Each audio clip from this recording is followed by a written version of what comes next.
Talking with Rachana made me remember that there is still optimism in the world. There is positivity based in the sheer rigor of mental toughness, and we can be courageous enough to do what we love, even if it doesn't fit the mold of what our family or our friends expect from us. And finally, we can have the flexibility of thought to embrace what is new and unexpected in our lives. Her message is one that the tumultuous world really needs today. Thank you, Rachana, for your light, friendship, and amazing mind.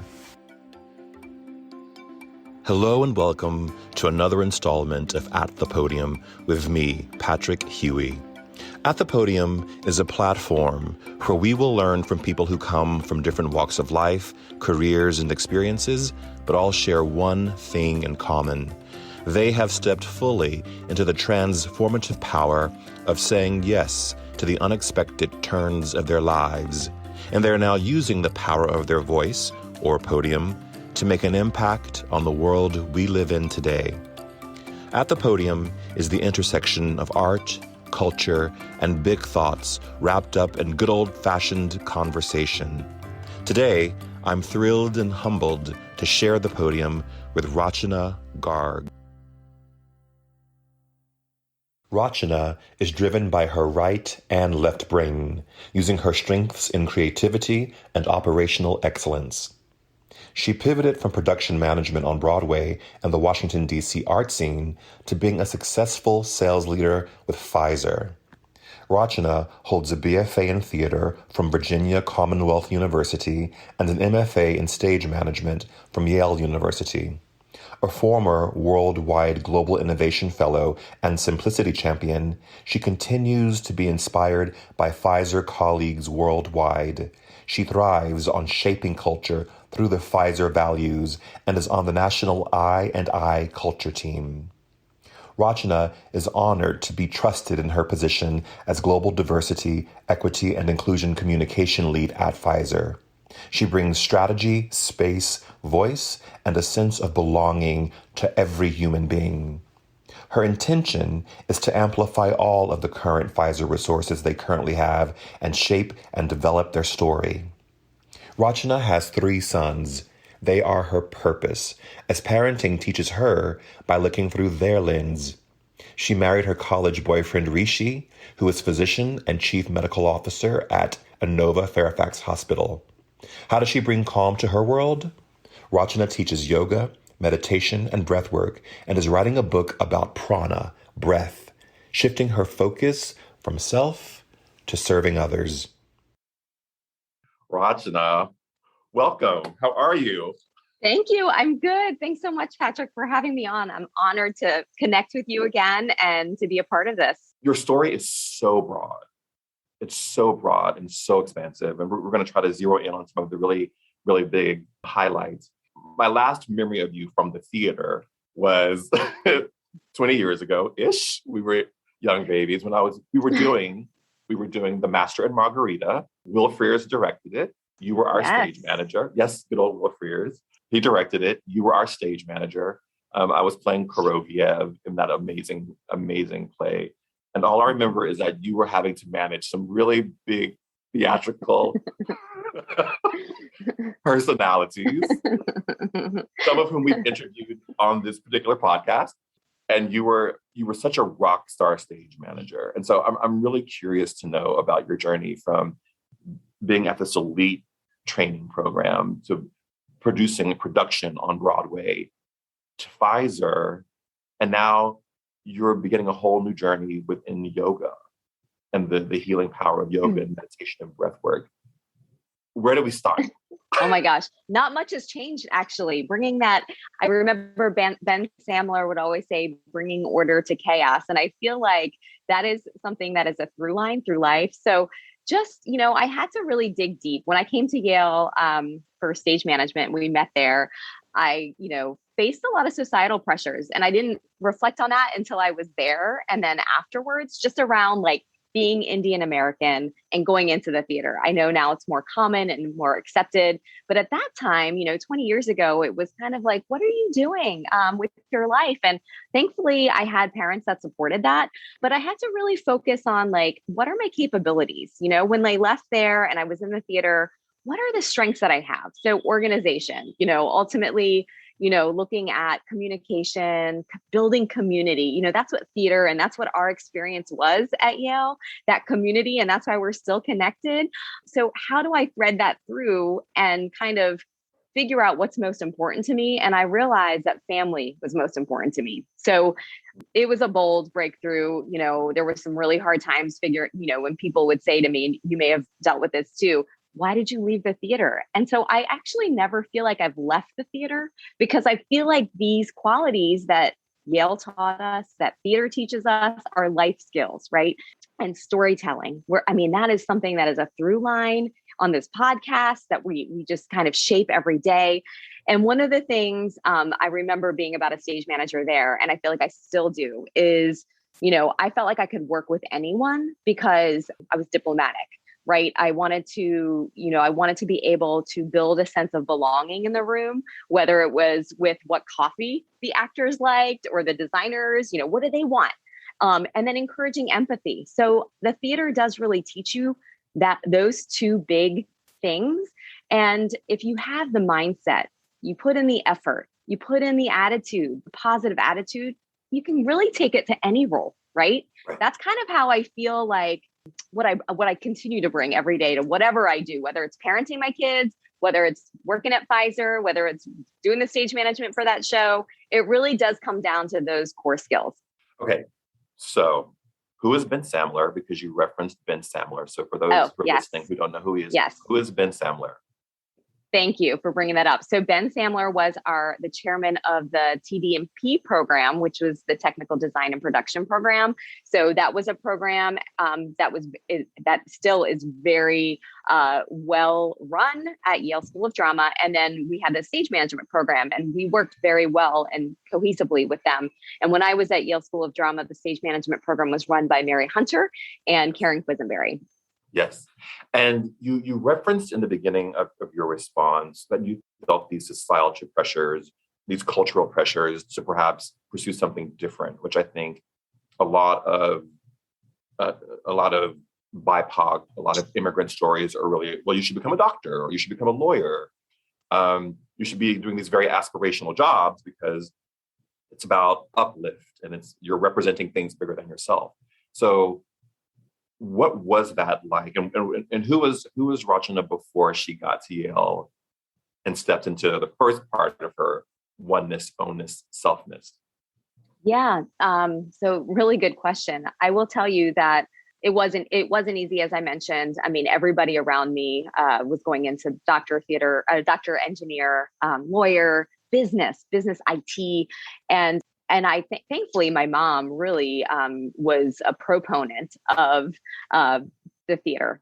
From a young age, when I was born in Canada, in Toronto, and then we moved to the States when I was 5. And she often told the stories, and my family tells the stories of how I just would run up to the stage.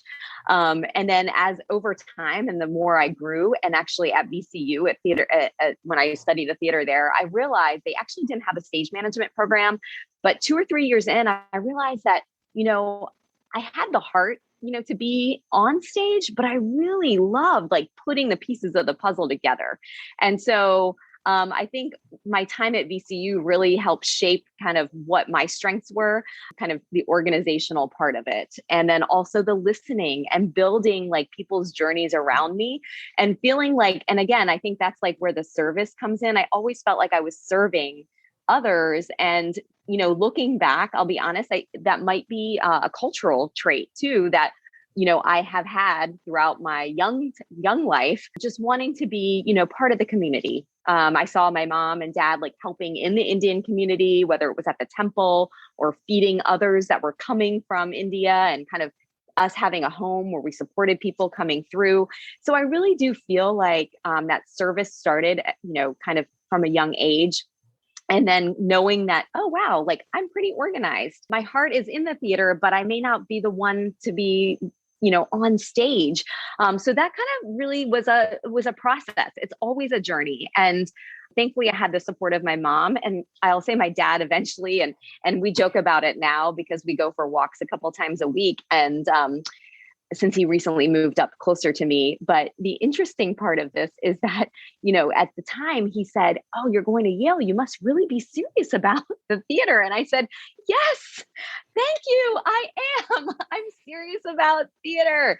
So I really do respect, because my parents had to deal with all of the kind of backlash around, people judging. And I think seeing and feeling that judgment, which many of us have had, right, as human beings, really helped me kind of fight more to want to do really well, and inspired me to come to the Yale School of Drama, right, and meet you all, and then inspired me to really continue on, and then realize, what, it's okay to sometimes let go of the labels and what I mean, and still do what you love.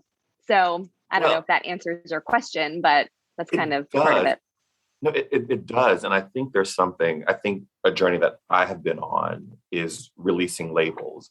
Because what happens to the actors, what happens to the stage managers, what happens to the lighting designers, everyone who goes to that program, is that you're almost marked, labeled, and career path there for a very specific kind of life. And I think it takes an incredible amount of courage to step away from that.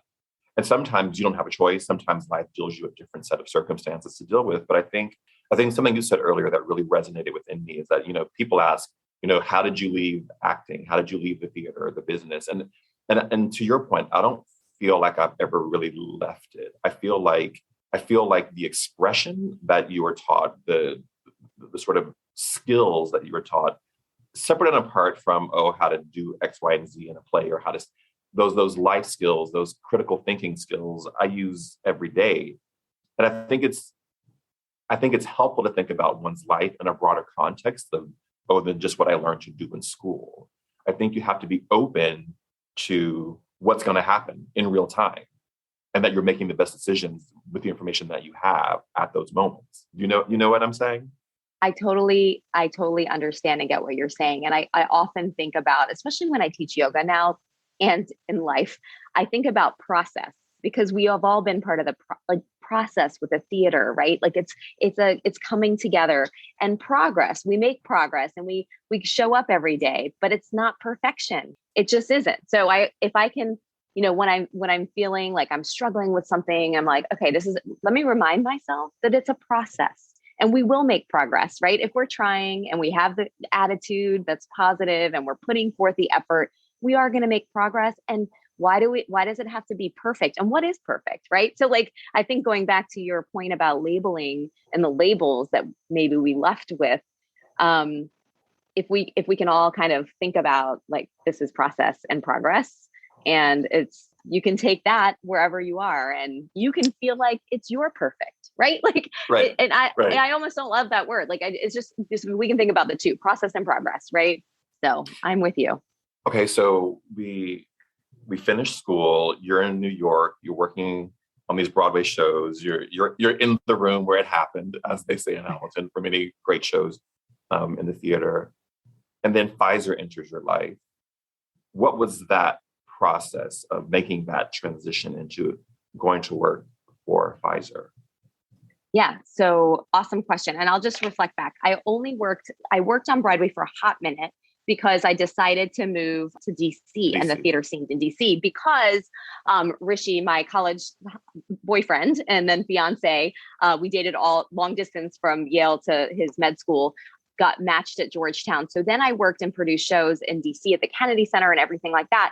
And I had a moment, he was an intern. And it's funny how this happened, because I didn't realize, I didn't have children. It was just one of those things. We were day to day. We're just kind of hanging out. He was an intern at Georgetown, and I was always working, right? So shows are always happening, holidays, weekends. I didn't go to India to do my wedding shopping, which was a big deal for my family. My cousins went. It was like a 20-person trip to go shop for all these clothes. And I was like, I can't go. I have to work because the show must go on, right? So I didn't even at that point realize kind of what I wanted, but I realized that, Rishi as an intern was was finished work sooner than I was. And then I'm like, it's not that I don't want to work hard and I love what I'm doing, but I feel like I'm missing out. And then, my family, my mom was having some struggles, and I realized that I needed to kind of be there for my family, and I wanted to spend more time. I was missing friends' events. I was missing family events, and I wasn't sure where I was going to go. I honestly was like, I met some people that went to the Yale Law School in DC, and they were like, oh, maybe you could do this at the Yale, at this law firm. And I'm like, maybe, like, just what are my skills? What are my strengths? I knew what they were, but I wasn't ready to jump. And then I met a Pfizer representative who serviced Rishi. His name was Jason Ferreira, and we all became friends. And I realized that I like the science. Like I like the science. And I also realized that communicating and bringing things together is a skill that you can do anywhere, right? So tailoring your messaging. I did that in the room, like as a stage manager, whomever I was talking to, what do you want to hear? I'm curious. Let me listen to you. That is something you can take, to other industries. So I jumped. I just started interviewing at Pfizer. I had 12 interviews because they were just like, why would you leave a successful career and something that you trained and went to Yale for and come to pharma? Why would you do that? And so, and at that time, coming from the theater, they were like, are you driven by money? I'm like, no, I'm not. And they're like, wait, you're going into sales. You're not driven by money. I'm like, no, I really do like servicing others. And I'm kind of looking for a lifestyle switch. And so 12 interviews later, I convinced them that I could sell. And so I started my career in sales in Northern Virginia, and then kind of went into hospital sales, went into accounts, so like military sales, so Walter Reed, other Andrews Air Force Base. So I would service soldiers and the medicines brought to the soldiers, which I found very, I felt really like humbled by all of the people that I touched patients wise. And then I decided to lead a team. So I was asked to be a manager, and that was an amazing experience. Honestly, that was like bringing teams together. It felt like stage managing again, because again, all the personalities. And then there at Pfizer, we have all these amazing programs around innovation, design thinking. And then I thought, this is theater. Wait, building culture and building people like to feel a certain way, belonging, empathy. This is theater. So I just continued on that path. And I, again, to our conversation, didn't really look at the labels, but I kept looking at like, what are my strengths? What can I bring to this position? And that's where I've landed today. I know this is more of an answer than you asked for, but This is where I landed in the diversity, equity, inclusion space and communication. And it's all new to me. But again, if I can really be real and truthful to myself, it's trying to understand and being uncomfortable in a space, but knowing that I can bring the strengths of what I have to the table. And I think I had a very similar experience. And my transition out of acting into hotels and spas and all that was not as intentional as what you're describing. I just kind of rode the wave a little bit. But I do think I was asked similar questions by the experts within the field that I was growing into unknowingly at the time. And they were like, what do you mean? You have this MFA from Yale. It's the best school probably in the world. I'm sure the kids at RADA don't want to hear that. But what do you mean you want to be in spas and you're going to have this career in spas? And people couldn't wrap their minds around that. And one thing that taught me, and I'm maybe saying it a little differently than how you said it, was that I wasn't going to be limited by someone else's expectations of me. And I wasn't going to let someone else's sort of like parochial view of themselves or the world or me define my circumstances. And I think that is a huge thing that we have to figure out. Because so many, and you hear this story, particularly when you're coming from underserved communities or minority communities, or it's an immigrant story. People want to define what your experience is. They want to define what your path is. And you have to kind of say, well, this is the path that I'm doing. Yep. And, and I think to me, that's where the courage comes in, but when you said that, it resonated for me, because I think if people are looking to make changes or trying to grow, they might find resistance into the areas they're trying to grow into, but they can't be defined by that, right? Mm-hmm. Mm-hmm. And I love what you're saying. It actually gave me chills because the expectations that others have, like you said, it doesn't define you. And then also looking deep within yourself. And I think this is part of my yoga journey since the time I was 18 and started practicing is I put a lot of expectations on myself. Like, oh my gosh, I did all of this. Like, and then, you have to really, really dig deep and be like, okay, well, what are some of the core behaviors that you have and your skills, but also like what brings you joy?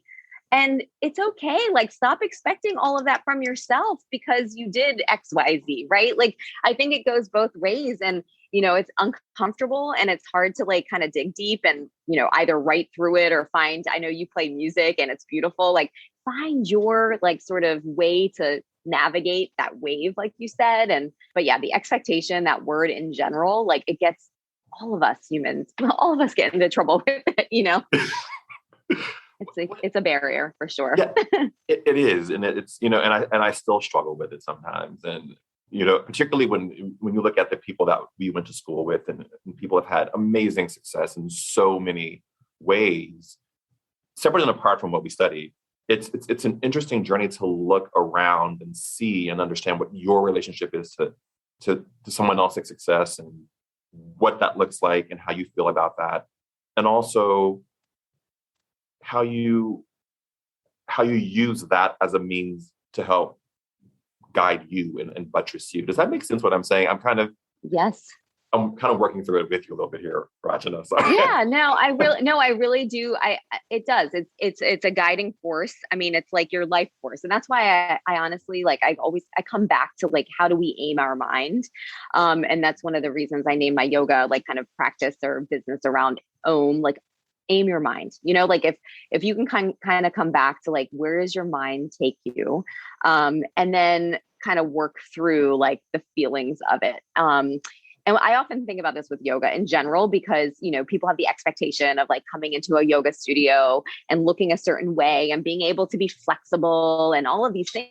And that's so not true. It's really like yoga's journey is like all 8 limbs of finding your true self.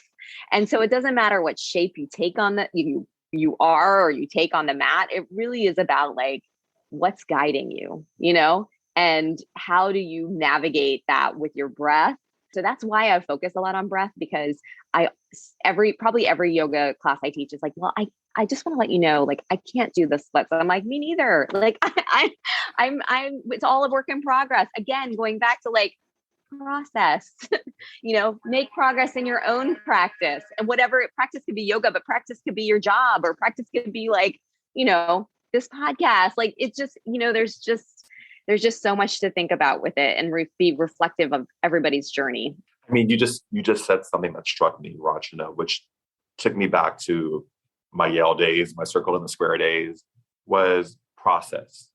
And that you have to trust the process. And in a way, you almost have to let go of the result and trust the process and the journey. There's a gentleman named Michael Baisden who had a very successful radio program. But he used to always say on that program, everything is everything, the Lauryn Hill lyric.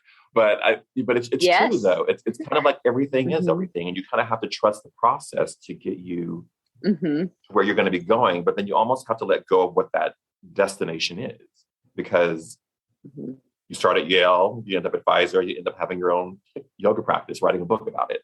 And that's the big life, right? And I think, do we want to have the big life is the question. We were all over the place, but I kind of love it. No, I know. I love it too. And that's kind of, I really, you spoke to me there, because one of the limbs of yoga is detachment, right? Like, how do we, and the result part of that, right? So how do we do things because we want to do them? Or what about even relationships? I've been like thinking about this for the last few years, especially with the pandemic, like relationships, like, again, no expectations, and then detach from it, and I feel like our world and, raising kids in a world of social media, it's like, okay, it doesn't matter. Like, who's doing what. Let's detach from that. What do you want to do? So just going back to that, like, detachment of the result is so important. I'm with you there for sure. I want to circle back a little bit because I know you have this wonderful career with Pfizer, and you're really involved in the space right now of diversity, equity, and inclusion. And I think many companies, just because of what the last year and a half has brought upon the world, are facing this moment of, what do our boardrooms look like? What does our pipeline look like for future employees? Yep. What is your approach to the work? And do you think that we would really be able to see real results from the type of work that we're starting to do in the space around diversity, equity, and inclusion? Yeah. I actually took some notes on this because I'm so passionate. I feel like I found life's purpose in this work, right? Not right now, but I feel like just every day, like waking up. And I go back to the fact that this work is similar to theater. This work is similar to yoga, because think about that one thing that we have done in those spaces, and that's creating a community, right? That safe space. That's what we want to do, even in this space. Just finding that opportunity to ensure that everybody can belong, they can find their true self, and everybody is at a different place. So we have to meet every human where they are. So again, if we can look at this work as that versus you versus me, us versus them, it's really, making sure that we have space that's safe, that everyone can be cared for, that they can belong, and they can be seen, right? Seen, heard, and cared for is one of the values, equity for Pfizer, but really it's a human value. That's really, at the end of the day, that's all we want. So I feel like being honest about where we are, being curious about others, again, looking through the lens from others and being open to that will help us get there. I feel like that will really help us get there. And I think the implications, if we don't, is, it comes down to the future generations. It's just going to be really, really tough if we cannot break the barrier of like opening up our eyes to see others. I really do feel like it's going to be it's tough for us, but I think it's gonna be tougher on them. And so I know that, like, for Pfizer, for example, we're very transparent about like all of our goals around opportunity parity.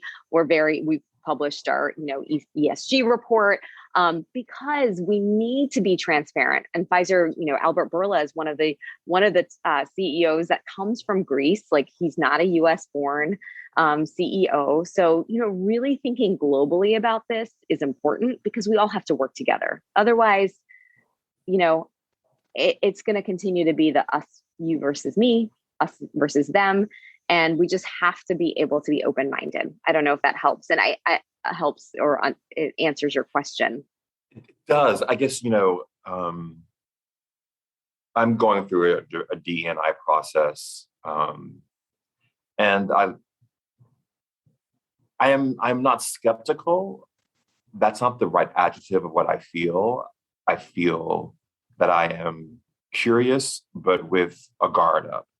And I would imagine many people come to this conversation curious, wanting to be open, and yet very uncomfortable for many reasons, some that I can't even name, about how do we create a space where people can be open, be clear, be available, be empathetic to one another.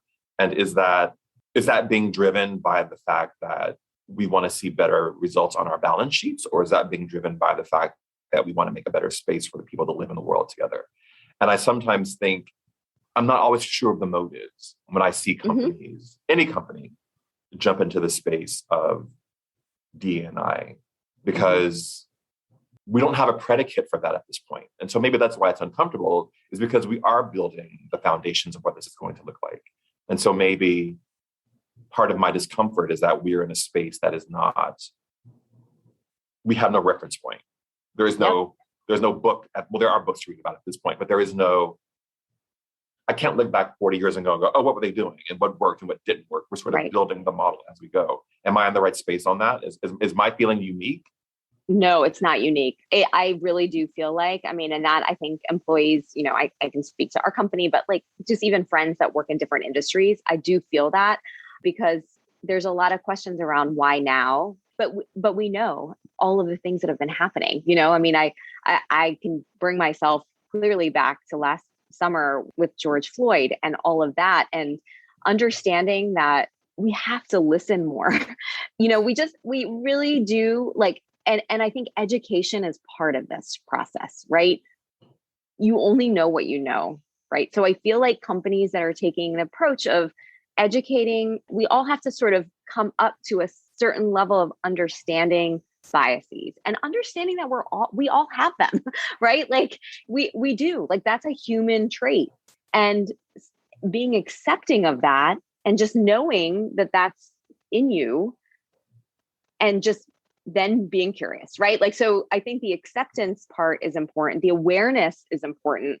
And then we can kind of move on to like amplifying and being an ally to others, but again, that journey, that process for everybody is going to be different. So that is why I think, it's important to the belonging, like I know at Pfizer, we have colleague resource groups, but that's not the only way.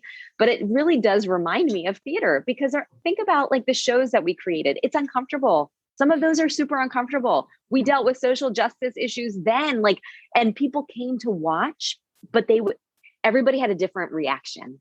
And I think that's so similar. So no, we don't have a reference point. But I do often think of theater as kind of that space where we're able to be open, and people would come see, even if they didn't agree, right? There are things that people don't agree with when they go see the theater or art or a museum, pieces of art, but they still go. And so, but not everybody does. So it's very similar in terms of the way that companies and each individual approaches the process of diversity, equity, inclusion. I really believe it. I believe that.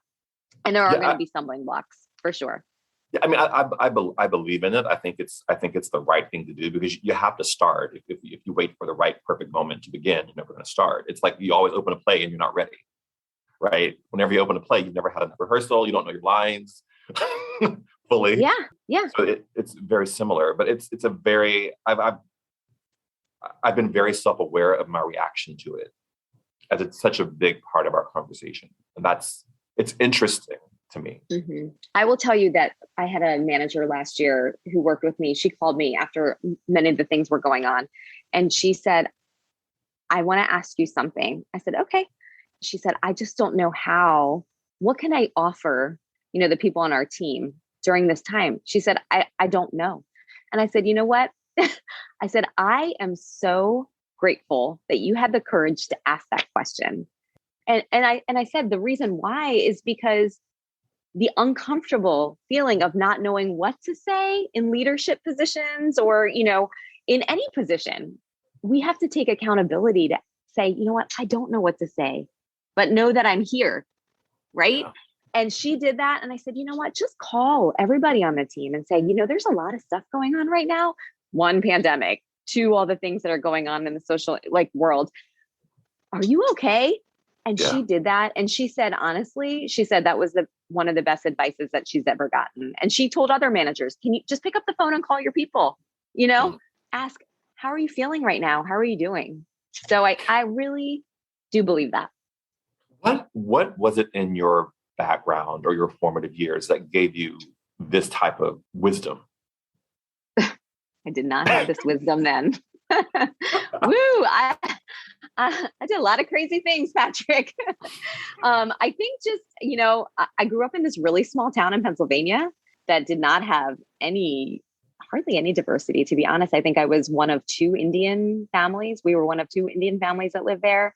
I was called all sorts of names. And, I look back on that. I actually found some of my journals from the 5th grade and the name calling. And I really, it bothered me, but I didn't stick up for myself then. I tried to assimilate. I wanted to have blue eyes and blonde hair. And thankfully, I thank my parents for this. We traveled the world when we were young because our grandparents were in India. So we would always stop through Europe. And we weren't privileged to do it. My parents would save money the entire year to be able to take our family to go back to see our grandparents for the summer. So that just gave me another lens to come back to the small town. And every year I felt like I built more courage to stick up. And I moved my senior year from that place. And it was a great place for many reasons. I built good relationships, but also like that sense of not belonging really drove me to want to belong. And I think the theater gave me that, especially moving my senior year. The one thing about that area, that one strength of that area, if I have to think of positives, is that we played outside all the time. Even though there was name calling, I did have that sense of freedom to run around. But I will go back to the fact that I think I needed to build that courage, the thick skin to be able to speak up. And now I feel like I want to do it for others, like I want to help others feel like they belong. Who encouraged you as a leader? My parents, I saw them struggle to make ends meet, living in joint family originally, with a lot of folks, and struggled working hard. And I think they encouraged me to always work hard. I do have, at various points in my career, there are different people, like at Yale, it was Mary Hunter and Karen Quisenberry. I was like, oh my gosh, like you guys are teaching me so much. And then coming to Pfizer, I've had various leaders who just made me reflect on who I wanted to be as a leader. But I will say my parents, I look to my brother for a lot of support. Day to day, though, I mean, I've been with Rishi now, it'll be 25 years. We're married for 19, but, 25 years together. He brings so much calm. He is just like that quiet strength and leader. And every day I look to him to really kind of ground me, because I could be all over the place, as we can see in this interview. But yeah, so I say, it's various people, but my parents first and foremost, just really being very accepting of others, understanding that they fought and they had the courage to fight for me to go to the theater. That was a lot. That is a lot. Yeah. I look back to my mom a lot, and I didn't even realize she was a hero until I was older. And I was like, oh, she really made me. Yeah. I love that you got to connect with her recently. I love that. And I feel guilty because I did look to like my parents working so hard. And, like when you're young, you're like, wow, they just didn't care. They just were always doing whatever. Like they don't show up at my games or my plays. But, I was that child and thinking that way. And now looking back, I'm like, they did all of this for us, for me, Yeah. I mean, it's interesting viewing your childhood through an adult lens, because you start to understand things that just were mysterious to you then. And it starts to have a different kind of resonance and for you particularly, because you're parenting. So you must have those exact same, it must be very interesting to live in both spaces. Yes, that's for sure. It is interesting.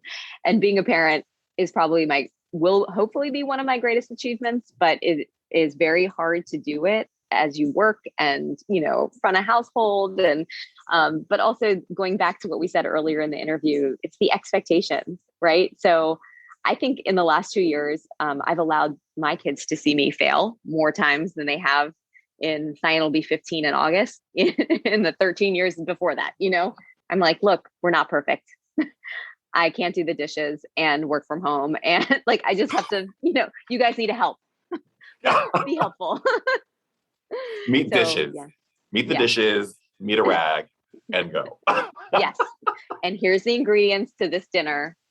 Try to cook it. Oh my gosh. I always like to ask people when we chat here, what was the yes that was the biggest leap of faith for you as it comes to your life, your career? What was that piece that was the biggest leap for you that you said yes I love to? that. Yeah, I love that question. And I love that we're writing about it and asking this question in general. I really do feel like it's going into the theater. That is probably the most bold breakthrough moment for me, is saying yes to the theater and accepting that it was going to be okay, because that is the point where I learned life skills that I continue to use today. Broke social barriers, broke social justice barriers. We started having the conversation. They're struggling, all of the things that I learned. And then I brought back to myself, it's really that saying yes to the theater, Patrick, I will tell you, had changed my life. Wow. Rachana, thank you. Thank you so much for your time today and for your wisdom. I feel like we could keep talking for hours. I know. I miss you. I wish you were still here in South Carolina. I told my girlfriends, I was like, we need to go to this spa. No, listen, I'm going to be in Baltimore very soon. And if you're back, I will be coming to see you and the family. So that's yes. Or we can meet in DC, or I can come to Baltimore. Yes. Yes. So I'm going to make that happen. I just want to say thank you. I'm so grateful for you. I'm beyond grateful to you. To those of you who are watching and listening, remember, we all have a voice. So use yours wisely. Thanks, everyone. Thank you, Patrick. Thank you.